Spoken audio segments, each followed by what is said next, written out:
Hi friends, welcome to my channel. இன்றைக்கி Sunday vlog தான் பார்க்க போகிறோம். டுடே என்ன ஸ்பெஷல்னா ஃபிஷ், சங்கரா ஃபிஷ்ஷு. அதுக்கு தேவையான இன்க்ரீடியன்ட்ஸ் ஆனியன், டொமேட்டோ, சில்லி, கருவேப்பிலை.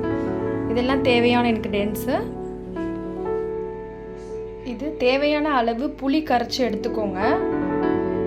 அதில் ஒரு 3 டேபிள் ஸ்பூன் குழம்பு மிளகாப்பொடி சேர்த்துக்கோங்க. இதிலே போட்டு கரைச்சிக்கலாம்.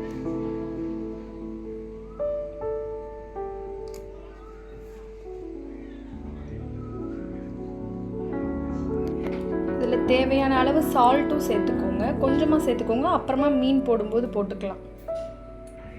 இதை நல்லா கரைச்சி எடுத்துக்கோங்க.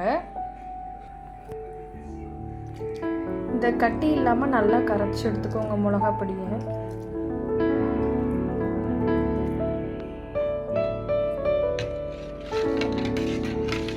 இந்த திக்னஸ் அளவுக்கு எடுத்துக்கோங்க. அப்போ தான் நம்ம கொதிக்கும் போது அது நல்லா திக்னஸாக வரும். தண்ணியாக மீன் குழம்பு இல்லாமல் ஓரளவுக்கு திக்னஸாக வரும். தேவையான அளவு நல்லெண்ணெய் சேர்த்துக்கோங்க. இது நல்ல எண்ணெய் சூடாகட்டும். எண்ணெய் சூடாயிடுச்சு. இப்போ கொஞ்சம் நம்ம வெந்தயம் போட்டுக்கோங்க.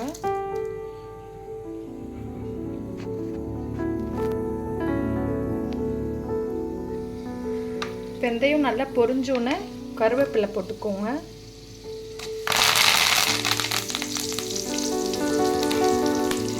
கொஞ்சம் க்ரீன் சில்லி போட்டுக்கோங்க, பச்சை மிளகாய்,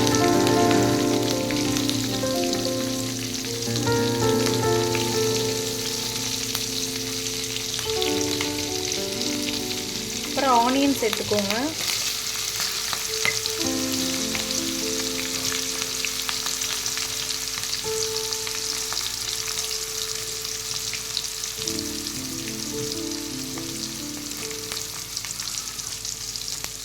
நல்லா வதங்கட்டுது.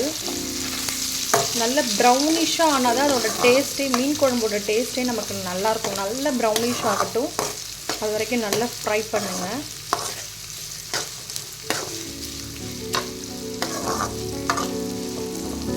நிறைய வெங்காயம் போட்டால் தான் நமக்கு மீன் குழம்பு நல்லா டேஸ்டியாக இருக்கும்.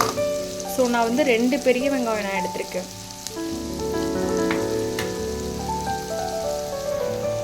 ஆனியன் நல்லா வதங்கிடுச்சு பாருங்கள், ப்ரௌனிஷ் ஆகிடுச்சு. அடுத்து நம்ம தக்காளி சேர்த்துக்கிறோம். நான் பெரிய தக்காளியாக ஒரு தக்காளி சேர்த்துக்கிறேன். ஏன்னா நம்ம புளி ஆல்ரெடி சேர்க்கறனால ஒரு தக்காளி போகுது. சில பேர் தக்காளி சேர்க்க மாட்டாங்க மீன் குழம்புக்கு. ஸோ நான் தக்காளி சேர்ப்பேன். இது தனியாக டேஸ்ட்டாக இருக்கும்.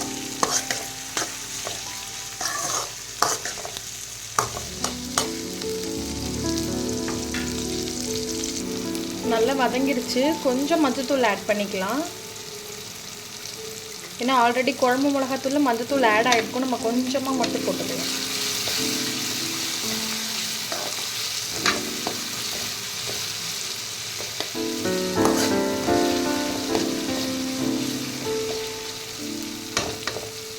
நல்லா வதங்கிடுச்சு. நம்ம ரெடி பண்ணியிருக்க புளி கரைச்சலை இதில் ஊற்றிடலாம்.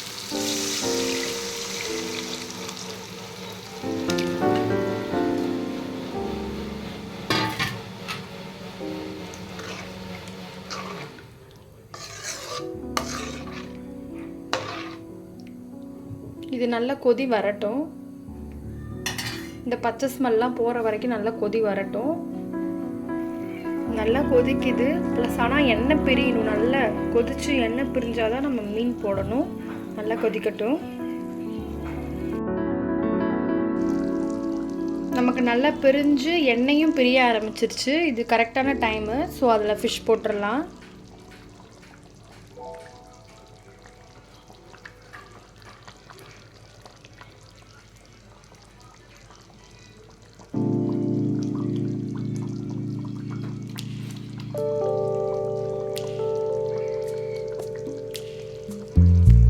லைட்டாக கிளறி விடுங்க. ரொம்ப போட்டு கிளறக்கூடாது. ஃபிஷ் போட்டதுக்கப்புறம் லைட்டாக மட்டும் கிளறி விடுங்க.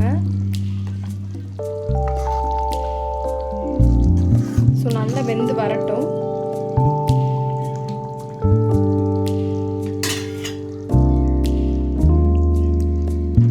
நல்லா ஃபிஷ் வந்து வெந்துருச்சு. ஸோ அதை கிண்ட வேணாம். நல்ல குழம்பு ரெடி ஆகிடுச்சு. இது மேலே நல்லா கருவேப்பிலை போட்டுட்டு